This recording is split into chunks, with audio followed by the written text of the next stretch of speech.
Kades Kohot Arsin sempat sesumbar bahwa dirinya tak bisa dipenjara meskipun upaya itu dilakukan oleh Presiden. Kini anak buah Kades Kohot memberikan pengakuan angkuh yang serupa dengan bosnya.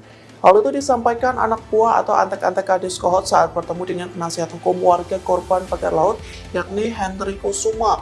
Henry menceritakan momen saat dirinya sempat bertemu dengan Kades Kohot dan para pengawalnya beberapa waktu lalu. Dalam pertemuan itu, pengawal Arsin menyatakan bahwa tak ada yang bisa memenjarakan Kades Kohot.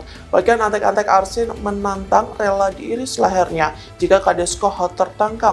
Hal senada disampaikan Arsin kepada Henry. Kades Kohot itu mengaku tak pernah takut dalam kasus pagar laut. Bahkan Arsin sangat percaya diri tidak bisa ditangkap oleh siapapun. Sembari menepuk dada kiri, Kades Kohot mengatakan tak ada yang bisa memenjarakan dirinya termasuk Presiden. Download Tribun X sekarang, menghadirkan lokal menjadi Indonesia.